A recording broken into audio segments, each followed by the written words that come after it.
about PCOS and severe PMS, what's your take on that? मेरे को सिर्फ periods लाने हैं, मेरे पीरियड्स प्रॉपर आ जाएं, बस उतना ही चाहिए मुझे। आप दवाई दो और कितने दिन में आ जाएंगे वो बताओ। आज अगर इरेगुलर पीरियड्स हैं वो इसलिए हो रहे हैं क्योंकि हार्मोन्स बैलेंस ही नहीं है बॉडी। अब वो बैलेंस कैसे होंगे जब आप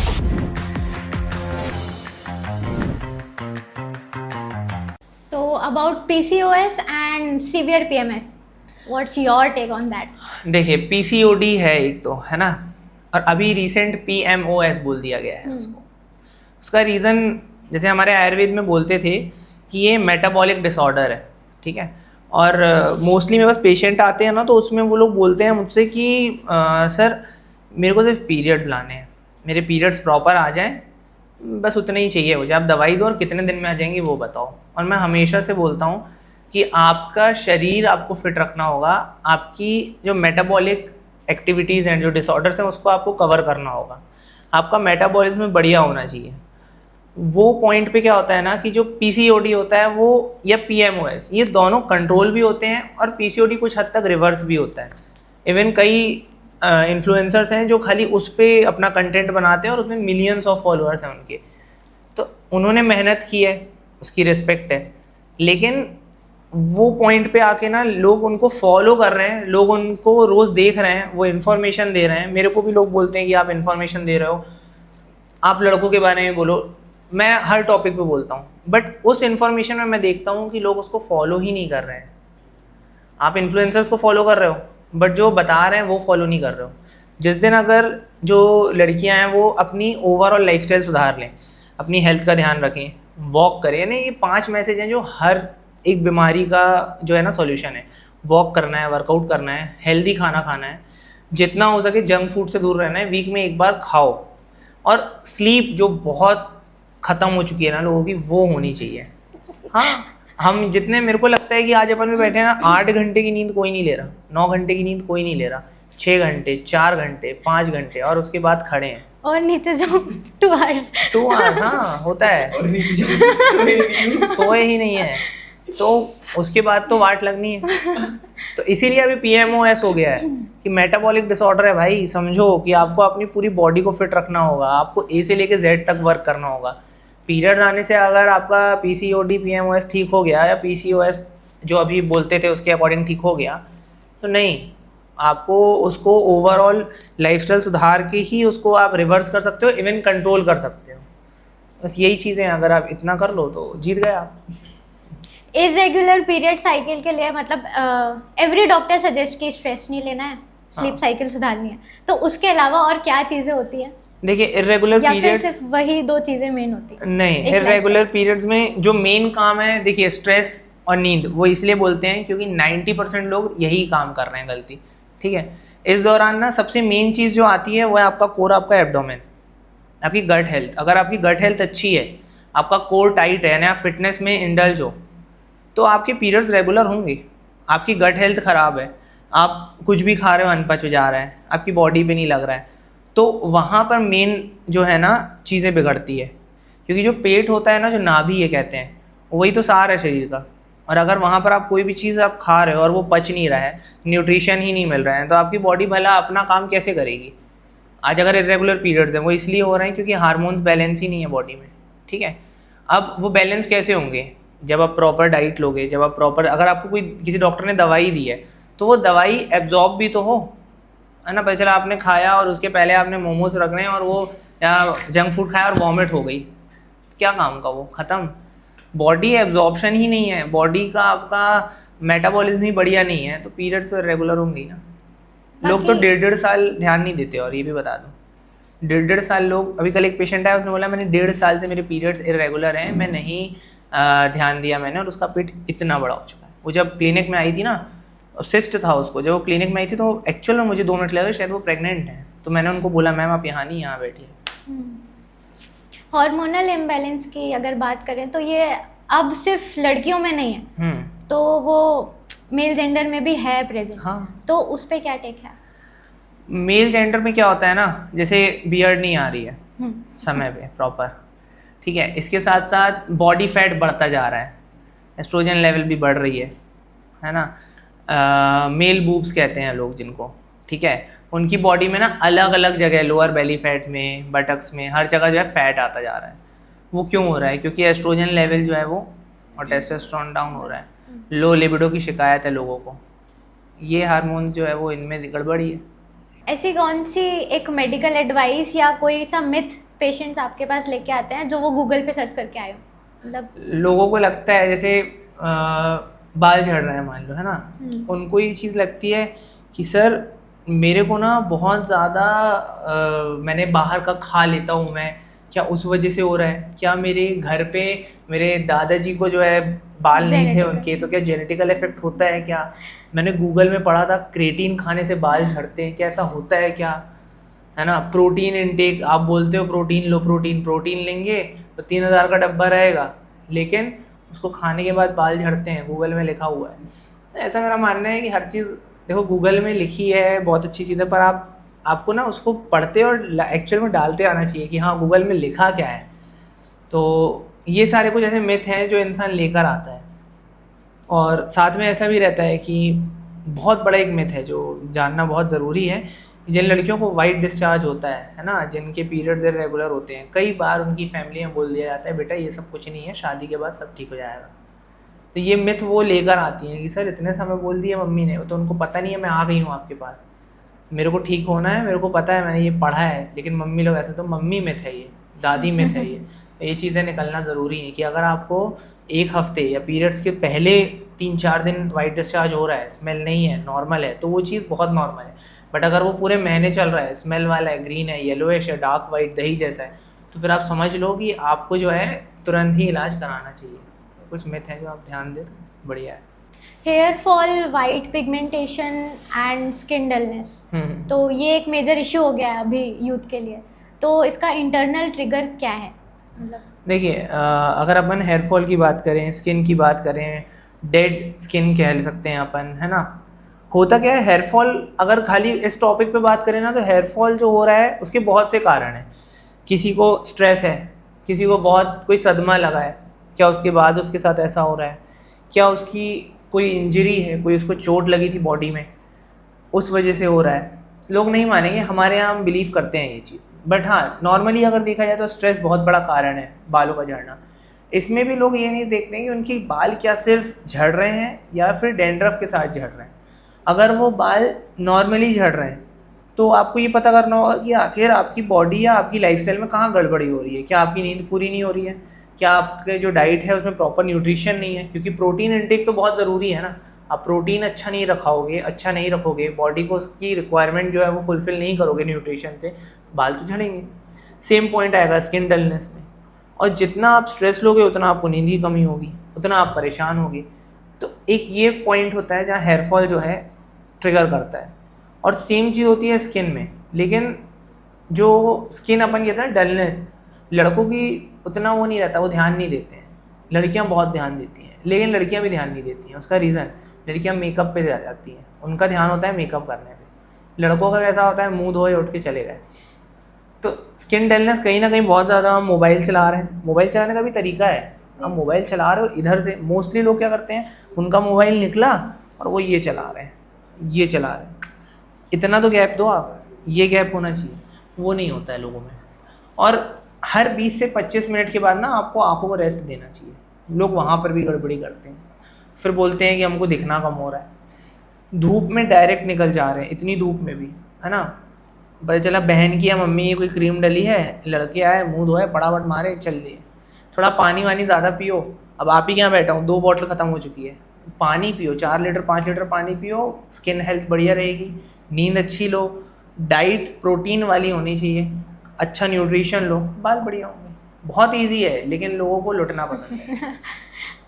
सही। जैसे हम विटामिन की बात कर रहे थे, तो हमारे मतलब ऐसे शहर में या हमारी कंट्री में ऐसे धूप की कोई कमी नहीं है, फिर भी विटामिन D3 की लोगों को कमी होती है।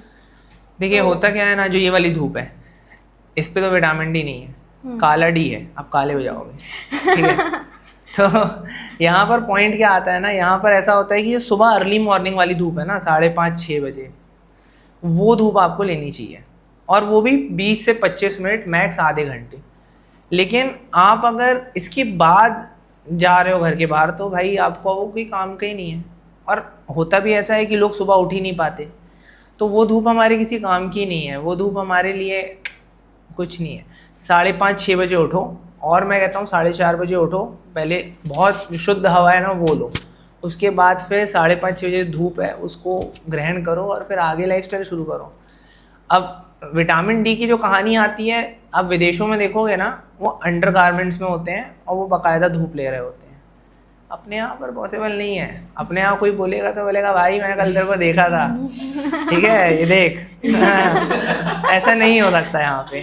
तो यहाँ पर क्या होता है ना, यहाँ पे आपको विटामिन डी सप्लीमेंट से ही लेना होगा, क्योंकि गलती से तो कोई भी उड़े आता है सुबह और एक बार उठा तो वो पता चला उसको ट्रिगर कर रहा है। अब जिसकी बॉडी बन गई, जैसे मैं कटिंग फेज में रहता हूँ, मैं तो आराम से घूम रहा रहता हूँ छत पे, लेकिन जब बल्क में होता हूँ ना तो लोगों को बहुत अच्छा लगता हूँ, पर मेरे को अच्छा नहीं लगता। बट कहीं ना कहीं विटामिन डी जो है वो बहुत ज़रूरी है, पर ऐसे ही लेना चाहिए जो नहीं ले सकते इंडिया में। एज अ डॉक्टर आप सजेस्ट करते हैं ऐसे सप्लीमेंट्स लेना, लाइक हाँ। लोग लेते हैं विटामिन ई वगैरह ऐसे अलग से? अपने आप से नहीं लेना चाहिए, पहले बॉडी टेस्ट करा लो, देखो डेफिशिएंसी है, फिर चेक करो कि वो सामने डॉक्टर क्या बोल रहा है। लोग एक बहुत बड़ी गलती कर रहे हैं पता है, वो सबसे पहला काम करते हैं, कुछ हुआ टेस्ट वेस्ट नहीं कराएंगे, वो जाएंगे मेडिकल शॉप में, मेरे को ये प्रॉब्लम है दवाई दे दो। स्टोर वाले भी देखो उनकी भी गलती नहीं है, वो तो अपनी दवाई देंगे, भाई तुम आए हो तो तुमको देंगे, मना तो नहीं करेंगे नहीं जाओ, वो देंगे दवाई। उस पॉइंट पे क्या होता है ना कि जब आप लेते हो दवाई तो आप कहीं ना कहीं सामने वाले को ट्रिगर कर रहे होते हो कि मेरे को बीमारी क्या है, उसके आप देख लो और दे दो। उसकी जड़ क्या है वो एक डॉक्टर ही बताएगा, किसी भी पैथी में जाओ, लेकिन एक डॉक्टर से पहले सलाह लो, वो प्रिस्क्रिप्शन देगा, फिर आप मेडिकल स्टोर पे जाओ और वहाँ जाके दवाई लो। कई पेशेंट आते हैं जो बोलते हैं कि सर मेरे को लगा कि बाल झड़ रहे हैं, विटामिन डी ऐड कर लिया, विटामिन B12 ऐड कर लिया, या फिर मैंने ये दवाई ले ली वो दवाई, ऐसा बोलते हैं। तो ये सब चीज़ों को हो सके तो डॉक्टर की सलाह पे ही लेना चाहिए। आपका एक नॉर्मल दिन कैसा दिखता है, मतलब gym, clinic and reel content, तो आप कैसे मैनेज करते हो सबको एक साथ? सबसे पहले तो सुबह उठता हूँ, कई बार ऐसा होता है कि क्लिनिक में 10:30-11 बज जाते हैं, उस दौरान पे ना मेरी स्लीप साइकिल तो अब जा चुकी है, बट मैं कवर कर लेता हूँ। मेरा खुद का जिम है तो मेरे को देखना भी पड़ता है वो, तो मैंने ना सुबह उठता हूँ तो 6-6:30 बजे अगर उठ गया तो मेरा कैमरा ऑन हो जाएगा। मेरा एम रहता है 7 से 8 घंटे की नींद तो लेना है, चाहे कुछ हो, कोई लॉस हो रहा है तो हो जाने दो, बॉडी नहीं ख़राब होनी चाहिए, ठीक है। तो सुबह की शुरुआत ऐसे हो जाती है कि चलो कभी मैं अगर टाइम पे उठ गया, नहीं तो कभी 1-2 घंटे लेट उठा, तो उठूँगा थोड़ा पहले फ्रेश वगैरह हुआ, फिर अपने जो घर पे जो फैमिली मेम्बर्स हैं ना उनको टाइम देता हूँ, उनके साथ मैं थोड़ा उंगली करता हूँ कि यार क्या कर रहे हो, आज ये हुआ कल वो हुआ, मैं ऐसा करूँगा। फैमिली को टाइम देता हूँ, थोड़ी देर 20-25 मिनट होते हैं, और वो टाइम ऐसा होता है कि मेरे को पता ही नहीं चलता कि कब बहुत ज़्यादा टाइम हो गया है। तो उस टाइम पे मेरे जो फैमिली वाले हैं ना वो तो एंजॉय कर रहे होते हैं, लेकिन जब जिम का टाइम होता है 9 बजे पहुंचना है अगर, और गलती से मैं देखता हूँ 9:15 हो गए, फ़ोन आता है भाई कब आ रहे हो, बस तुरंत आ रहा हूँ तुरंत, बस यहाँ से भाग दौड़ शुरू होती है। मैं जाता हूँ जिम, अब जिम में 45 मिनट, 1.5 घंटे, 2 घंटे ऐसा वर्कआउट चलता है, 11-11:15 हो गया। कभी बहुत हाई इंटेंसिटी होता है, कभी बहुत लो डाउन एनर्जी होती है, पर करता ज़रूर हूँ, अगर नहीं करूँगा तो दिन ख़राब हो जाएगा। फिर आऊँगा बढ़िया खाना वाना खाया और फिर से चला गया क्लिनिक, और इन केस अभी जो धूप का समय चल रहा है तो मैं सो जाता हूँ, क्योंकि मैं जल्दी उठ जाता हूँ कई बार। तो वहाँ से फ्री होने के बाद जो मैं क्लिनिक पहुँचा अपना, तो वहाँ पे मेरा एक नियम है कि क्लिनिक जा रहा हूँ तो मेरे को एक बीमारी और एक दवाई ज़रूर पढ़नी है। ऐसा नहीं है कि आपको, एक डॉक्टर जो है ना वो पढ़ते पढ़ते बनता है। एक डॉक्टर की लाइफ में हर दिन एग्ज़ाम होता है। हम बोलते हैं कि हम 5 साल एग्ज़ाम दे रहे होते हैं, नहीं, हमको कंटिन्यू हर दिन एग्ज़ाम देना पड़ता है। वो एग्ज़ाम क्या होता है, जब पेशेंट का कॉल आ रहा होता है और वो उनको बोलता है कि हाँ सर, हाँ भाई बोलो कैसे हो, उसका वो एक वर्ड होता है ना आराम है, वहाँ हम पास होते हैं। और अगर उसने बोल दिया कि सर अभी थोड़ा सा कम आराम है, तो हमको लगता है यार इसको बेस्ट करना है। इतना तो पता है कि अपन बेस्ट करेंगे, क्योंकि मेरे पास जो पेशेंट आता है, मेरी आदत है कि मैं उससे पर्सनल जुड़ता हूँ। मैं फ़ोन करूँगा, वो फ़ोन करे, मैं पूछूँगा, और मेरे एक दो दिन में मैं कनेक्ट रहता हूँ पेशेंट से। तो वो एक लाइफ का पार्ट होता है कि उतनी देर में मैं पेशेंट का कॉल भी अटेंड करूँगा और अपना एक समय दूंगा जिसमें पढ़ाई हो जाएगी मेरी। फिर उसके बाद शाम को बैठता हूँ 7:30 बजे से क्लिनिक में प्रॉपर। 7:30 से बैठूंगा, 9:30, 10, 10:30, कभी 11 की कहानी हुई। फिर मेरा एक इम्पॉर्टेंट काम है जो होता है मेरा व्लॉग का। कई बार मैं कार में शूट करता हूँ, कई बार मैं घर पे आता हूँ। तो घर पे मैं ना, आप देखोगे मेरे वीडियोस में, कई बार मेरे बाल पूरे ऐसे फूल जाते हैं, मेरे को गर्मी बहुत जल्दी लगती है। तो मैं आता हूँ और खाना वाना नहीं खाता, मैं पहले जाता हूँ शूट करने, क्योंकि मेरा एक एम है रेगुलर एक पोस्ट करना है, चाहे कुछ हो जाए। एक रील रेगुलर चाहिए। आप 11:55 में करो, लेकिन 12 नहीं बजने चाहिए। और मैंने एक पोस्ट किया 11:59 पे ऐसा, उस वजह से वो काम हो गया। और अगर वो चीज़ पहले हो गई, दिन में अगर टाइम मिल गया, जब मैं क्लिनिक नहीं किया और घर पे बना लिया, तो बहुत अच्छा है, हो गया। उसके बाद मैं निकलूँगा कि अब खाना खाया और सो गया। लेकिन अगर सबसे अच्छा काम हो गया है कि मैंने 9:30 10 बजे अपना कंटेंट वेंटेंट बना के फ्री हो गया हूँ, तो वीक में 3 दिन का नियम है कि मैं अपनी गाड़ी उठाऊँगा, जो अभी नहीं कर पा रहा हूँ क्योंकि पेट्रोल और डीजल का बोल रहे हैं सब, तो मैं भी मान रहा हूँ उनकी बात, और फिर बढ़िया राउंड मार के और अपना घर आ जाऊँगा, अच्छा लंबा राउंड। उससे ये पीस मिलता है कि हाँ दिन भर का स्ट्रेस उतर गया, फिर जाके सो जाता हूँ। कभी इस रूटीन से आपको प्रेशराइज फील हुआ है? अभी रिसेंटली ना, जब मैं जनवरी, फरवरी और मार्च, अप्रैल 3 महीने के बाद एक बार मेरे को लगा था कि यार ये बहुत ज़्यादा मैं थक गया हूँ, मेरे को ना कहीं दूर जाना है गाड़ी चला के एकदम घूमने के लिए। तो उस टाइम पे मेरे मन में आया था, तो फिर मेरे दूर के एक रिश्तेदार ख़त्म हो गए थे, तो वहाँ पर मैं गाड़ी से चला गया। तो मैंने बोला ठीक है चलो। अब उनकी एज भी हो गई थी, बट उनकी एक खासियत और बता दूं, उन्होंने अर्जुना रिस्ट एक कहते हैं जो हार्ट को बहुत ज़्यादा स्ट्रॉन्ग रखती है, तो उसको 22 साल तक उन्होंने दवाई ली है, तो साइड इफ़ेक्ट तो कुछ थे नहीं, बट वो उन्होंने हार्ट की दवाई इतनी ज़्यादा स्ट्रॉन्ग थी वो, कि उनको एक्चुअल में बहुत स्ट्रॉन्ग रखी, उनके हार्ट को स्ट्रॉन्ग रखी। और जो उनकी डेथ हुई ना, वो गिरने की वजह से हुई, मतलब वो गिरे और उसके बाद उनकी डेथ हुई है। तो बॉडी मतलब अर्जुना रिस्ट इतना झेल सकती है। और जो उनकी डेथ हुई थी ना, उस दौरान में जब गया था, तो मेरे को जितनी दिमाग में भरा हुआ था ना कि मेरे को निकलना है उस चीज़ से, वो कहीं ना कहीं एकदम नॉर्मल हो गई थी। क्योंकि मैं ऑलरेडी, मेरे नाना के ने बहुत भाई ही रह गए लो, तो मेरे भी नाना है वो, तो मैं इतना हो गया था, मैंने कहा ठीक है यार वापस काम पे आते हैं, छोड़ो। वो एक हर्ट हुआ था मुझे, तो फिर मैंने कहा अभी यहाँ से छोड़ते हैं, तो फिर वापस आया। 1-1.5 महीने के बाद फिर मेरे दिमाग में आया कि अभी ना फिर से भर रहा है, तो मैं प्लान तो कर रहा हूँ कहीं जाऊँ, लेकिन अब नया नियम आ गया, तभी साइकिल निकालूंगा एक दिन। आपने जबलपुर डिस्ट्रिक्ट कंपटीशन में गोल्ड और नहीं डेडलिफ्ट में गोल्ड और बेंच में ब्रॉन्ज जीता है। इस कंपटीशन के लिए आपकी प्रिपरेशन क्या थी, like diet, training and mindset के बारे में? देखिए जबलपुर में या फिर जबलपुर के बाहर कोई भी इवेंट होता है ना, और कोई भी एथलीट अगर प्रिपरेशन करता है, तो वो उसका जो दिमाग होता है ना, वो सुबह उठने से लेके रात सोने तक एक्टिव रहता है इस चीज़ को लेके। तो कहीं ना कहीं पर मेरे साथ ऐसा होता था कि जब मैं उसके लिए प्रिपेयर हो रहा था, तो 2.5 से 3 घंटे की ट्रेनिंग लगती थी। उतनी अच्छी डाइट भी चाहिए और उससे भी ज़्यादा रेस्ट चाहिए। तो जब मैं अपने कॉलेज फेज़ में था ना, तब मैं खेलता था, और जब मेरी इंटर्नशिप थी उसके बाद तो फिर सब ज़ीरो हो गया था, क्योंकि रेस्ट तो मिलना नहीं है। तो उस दौरान ऐसा होता था कि 7-8 घंटे 9 घंटे की अच्छी खासी नींद हो जाती थी, है ना। प्रोटीन इनटेक 2x हो जाता था बॉडी से, और रिकवरी के साथ साथ जो 2.5-3 घंटे का वर्कआउट होता था ना, वो बेस्ट होता था। तो बाय लक उस टाइम पे मेरे साथ 2-3 लोग और रहते थे, तो वो मेरी काफ़ी हेल्प करते थे। क्या होता है जब हम प्रिपरेशन करते हैं ना, तो वहाँ पर वेट लगाना और वेट उतारने में बॉडी थक जाती है, लेकिन जब 2-3 पावर लिफ्टर्स एक साथ ट्रेनिंग करते हैं तो एक दूसरे की मदद कर देते हैं। तो वो चीज़ थी जो काफ़ी हेल्प करी मेरी। एशिया के सबसे बड़े फिटनेस एक्सपो में आप अराउंड 450 लोगों के बीच में compete कर रहे थे, एलीट पार्टिसिपेंट्स। तो ये अपॉर्चुनिटी आपको कैसे मिली और वहाँ का प्रेशर हैंडल करना आपने कैसे? देखिए वहाँ का प्रेशर उतना टफ नहीं था जितना यहाँ का था। यहाँ पर क्या हुआ कि मैं बिना बताए अपने जिम से चला गया। हर जिम में ना एक कंपटीशन होता है जो ट्रेनर और ट्रेनर का होता है, और उस टाइम पे मेरा खुद का जिम भी नहीं था, मैं कहीं और था। तो मैंने किसी को बिना बताए सडन निकल गया कि मैं काम से जा रहा हूँ बाहर। तो मैं वहाँ पर गया, तो वहाँ पे ना इतना बड़ा डंबल देखा मैंने बोला ये क्या है। जिम में क्या होता है, हम वार्म अप कर रहे होते हैं, छोटे छोटे डंबल से फिर ऊपर जा रहे होते हैं, तो एक माइंडसेट रहता है, और एकदम से सामने डंबल देख लेना। फिर मेरे को ना अचानक से एक मोटिवेशन आया कि नहीं, या तो अगर मैं यहाँ से हार के गया तब तो भाई मैं खुद को ही अगली बार नहीं देख पाऊँगा, मेरे को बेस्ट करना है। तो मैंने वहाँ बात की, मैंने बोला कि आपके यहाँ पर कोई छोटा डंबल है, वार्म अप करना है, बोले इसी से करना पड़ेगा।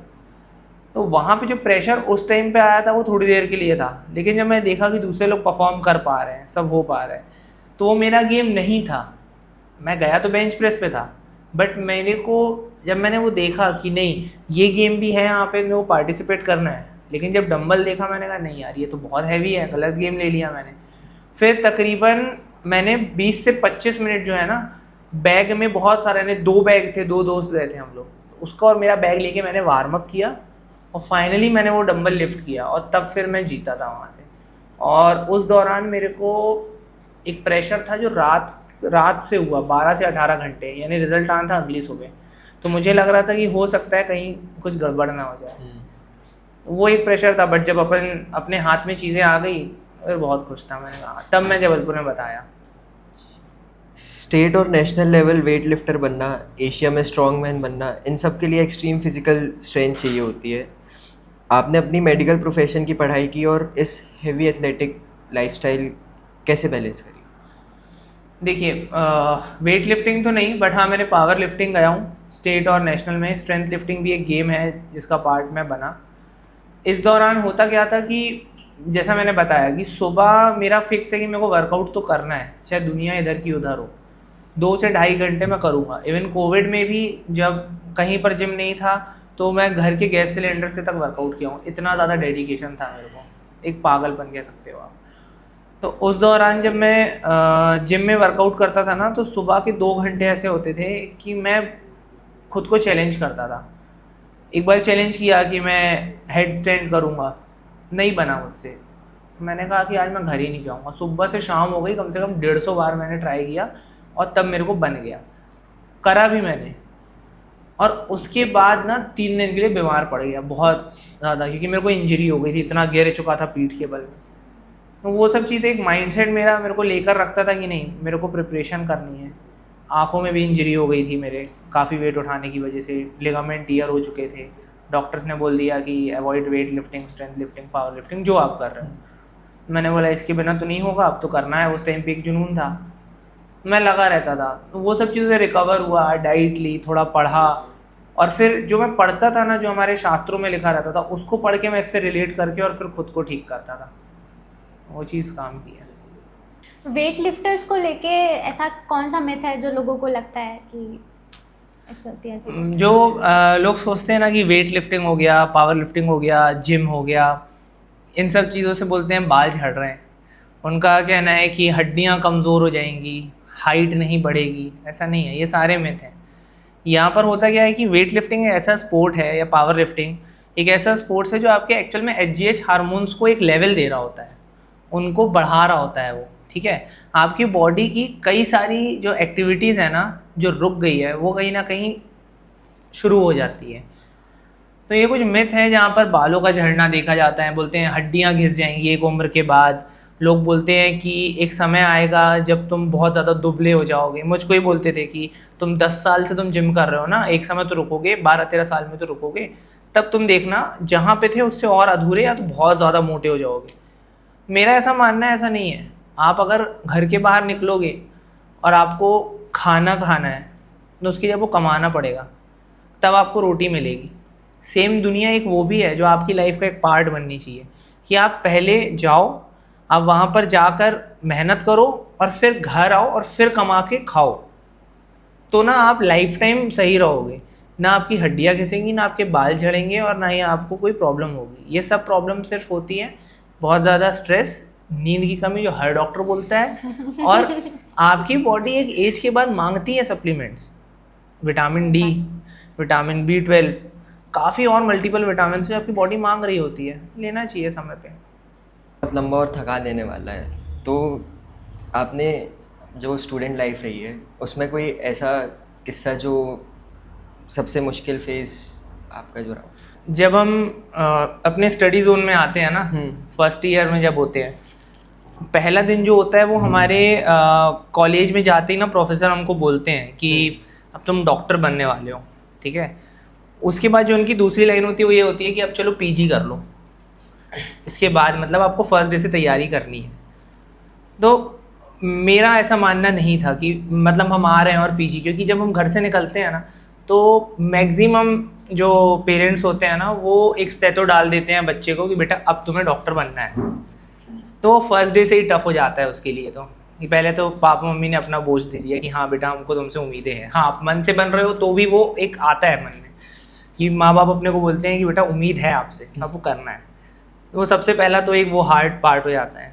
उसके बाद फिर जब हम एग्ज़ाम देते हैं ना वो सबसे टफेस्ट पार्ट होता है वहाँ पे, क्योंकि मैं आता हूँ आयुर्वेदिक फील्ड से। हमारे आयुर्वेदा में क्या होता है ना कि हमको संस्कृत के साथ पढ़ना होता है। और जब मैं पहले दिन गया तो मैंने देखा कि यार ये बहुत अच्छा है, सब बहुत अच्छा है। मैंने बुक पलटाई, मैंने देखा श्लोक्स थे वहाँ पे। आयुर्वेद का एक प्रयोजन है स्वस्थ स्वास्थ्य रक्षणम आतुरस्य विकार प्रशमनम चा, यानी कि जो स्वस्थ व्यक्ति है उसके स्वास्थ्य की रक्षा करना है, और जो विकार यानी जो एक डिसीज़ उसको हो रखी है उसको हमको ठीक करना है। वो आज जितने अच्छे से याद है, इसको समझने में मेरे को कम से कम 10 से 12 दिन लगे थे। और ऐसे बहुत से श्लोक्स, हज़ारों श्लोक्स लिखे हैं। तो वो हमारे उसमें ना फर्स्ट ईयर से एकदम टफेस्ट पार्ट था। तो मेरी लाइफ में तो बस एक ही चीज़ टफ थी, जो थी श्लोक। उनको मैं इंग्लिश मीडियम से टोटल, और मैं आ गया सीधा आयुर्वेद में, उधर संस्कृत। तो वहाँ पे मॉडर्न 50% आता था और मॉडर्न आता था संस्कृत का, वो टफ था। आयुर्वेदिक में ऐसा क्या एज है बाकी चीज़ों से जो आपको लगता है कि वो टॉप मोस्ट है? देखिए मेरा मानना है कि हर पैथी बेस्ट है अपने में, ठीक है। लेकिन ना अगर मैं आज एलोपैथी गया होता तो शायद मैं बोलता कि ठीक है मुझे नॉलेज नहीं है उस चीज़ का कि आयुर्वेद में क्या होता है, नहीं पता। होम्योपैथी किया होता तो मैं तब भी बोलता कि मुझे आयुर्वेद का नॉलेज नहीं है, मुझे मॉडर्न नॉलेज है। बट जब मैं आयुर्वेद करता हूँ ना तो उसमें मॉडर्न भी है और आयुर्वेद भी है। तो सामने चाहे एलोपैथी हो या होम्योपैथी, मैं बोल सकता हूँ कि हाँ आपके में ये मॉडर्न है, चलो ठीक है आपको और ज़्यादा कुछ होगा, मेरे को उतना आइडिया नहीं है, बट मेरी पैथी में दोनों है। तो जैसे किसी इंसान को नहीं पता है कि हमको कौन सी दवाइयों के लिए जाना चाहिए, like there are different kinds of medicine, मतलब एलोपैथी एंड होम्योपैथिक, तो हम वो कैसे चूज कर सकते हैं? मतलब हाउ डू वी नो कि यही आयुर्वेदिक सबसे बेस्ट है हमारा? देखिए एक्चुअल में होता क्या है ना, आयुर्वेद में 3 चीज़ होती है। जो हमारा पूरा शरीर होता है, वात पित्त कफ, पूरा शरीर इसी 3 दोषों में रहता है। इसके अकॉर्डिंग अगर आप किसी आयुर्वेदाचार्य के पास जा रहे हो, जो कोई आयुर्वेद फिजिशियन है, तो वो जब डायग्नोस करेगा ना तो वो इन्हीं 3 दोषों को देखकर, आपकी प्रकृति को देखकर, सप्त धातु जो आपके शरीर में होती हैं, रस रक्त मांस मेद अस्थि मज्जा शुक्र, इनको देखकर वो काम करता है, ठीक है। लेकिन अगर किसी को क्रॉनिक है, हार्ट अटैक आ गया मान लीजिए किसी को, ठीक है, वो पहला काम क्या करेगा? मोस्टली लोगों को पता ही नहीं है, वो इधर उधर होने लगते हैं। नहीं, पेशेंट को पहले शांति से तो बैठा दो या तो आप लेटा दो उसको कि आप वेट करो। घर पे डिस्प्रिन एस्प्रिन है, रखो, हमेशा रखो, और जो भी नियर बाय हॉस्पिटल है वहाँ उनको लेकर जाओ। इस केस में आपको अगर होम्योपैथी या आयुर्वेद पे आप जाओगे ना तो आप बहुत बड़ा रिस्क ले रहे हो, क्योंकि वो एकदम अर्जेंट वाली चीज़ है। लेकिन इस दौरान अगर आप अटैक से आप आ चुके हो रिकवर होके, या आपको लग रहा है कि आपका कोलेस्ट्रॉल बढ़ा हुआ है और अटैक आ सकता है, या फिर आपकी बॉडी में आपको बीपी बढ़ता रहता है, आपका डायबिटीज़ है, और आपको लगता है कि मैं आगे जाके और ज़्यादा बीमार हो सकता हूँ कि एडमिट होना पड़े, उस दौरान आप आयुर्वेद का हाथ पकड़ोगे या होम्योपैथी का जो एक आयुष विभाग में आता है, वो आपको पकड़ के ही रखेगा। आजकल हैंटा वायरस के ऊपर सोशल मीडिया में काफ़ी चीज़ें स्प्रेड हो रही हैं, तो एज अ मेडिकल प्रोफेशनल आप उस पर क्या सजेस्ट करना चाहेंगे जो एक ग्राउंड रियलिटी है उस चीज़? हाँ देखिए, एक्चुअल में ये जो वायरस है ना, इसको अभी इतना बड़ा बनाया गया है, वो अपने पे बहुत अच्छा है और बड़ा भी, बट वो इतना ज़्यादा अभी स्प्रेड ऐसा हो नहीं रहा है। होता क्या है ना कि ये कोविड जैसा नहीं है कि इंसानों से इंसानों तक जा रहा है। ये कह लो एक चूहा है, ठीक है, उससे ये बॉडी पे जा रहा है। कैसा होता क्या है कि एक रैट है और वो कहीं ना कहीं एक कमरा है या कोई ऐसी जगह जहाँ पर बहुत गंदगी है, लोग रह नहीं रहे हैं, तो वो उस रैट में है अगर वो वायरस, तो उसको भी नहीं पता है क्योंकि सिम्टम नहीं देगा उसको। तो वो जब जहाँ जहाँ वो अपनी बॉडी से वेस्ट मटेरियल छोड़ेगा वो रहेगा वहाँ पे। इन केस वो मर गया तो उसकी बॉडी भी वहीं है। अब कोई इंसान अगर वहाँ पर गया तो वो जब उस क्लीन कर रहा है या वहाँ बहुत देर तक रह रहा है ना, तो सांस लेते लेते जो उसके फेफड़ों में जाएगा ये। और इसमें भी 50 वायरस हैं, लेकिन जो ह्यूमन बॉडी है वो एक अकेला वायरस है जो कहीं ना कहीं उसकी बॉडी में गया और उसने अडॉप्ट किया। और इसके बाद क्या होता है कि जैसे ही वो बंदा अफेक्टेड हो गया, इन्फेक्शन हो गया उसको, तो वो तुरंत दूसरे इंसान को नहीं फैलेगा। या ऐसा नहीं है कि उसको खांसी आ रही है, कुछ हो रहा है तो वो फैल गया। कोई इंसान 1 से 1.5 महीने या फिर कई घंटों तक उसके साथ भाई एक बेड पे 2 लोग सो रहे हैं, है ना, अपना घर पे रह रहे हैं, तो वो ऐसे फैलता है वो। और फिर वो लक्षण भी एकदम से नहीं देता, वो बस खांसियाँ आना शुरू होती हैं। तो अभी अगर वो किसी को हो जाता है तो कई ज़्यादा चांसेस है कि उसकी डेथ तो होगी, पर इतना ज़्यादा अभी नहीं फैला है कि जितना उसको एकदम टॉप पे बताया जा रहा है। हाँ, आपकी एक ऐसी स्किल है कि बॉडी में कहीं पे भी पेन हो तो आप उसको ऐसे ठीक कर देते हैं 10-20 मिनट में। तो ये कहाँ से, मतलब कैसा, इसका क्या सीक्रेट है? देखिए होता क्या है ना कि कुछ मेडिसिन्स हैं और कुछ थेरेपीज़ होती हैं, ठीक है।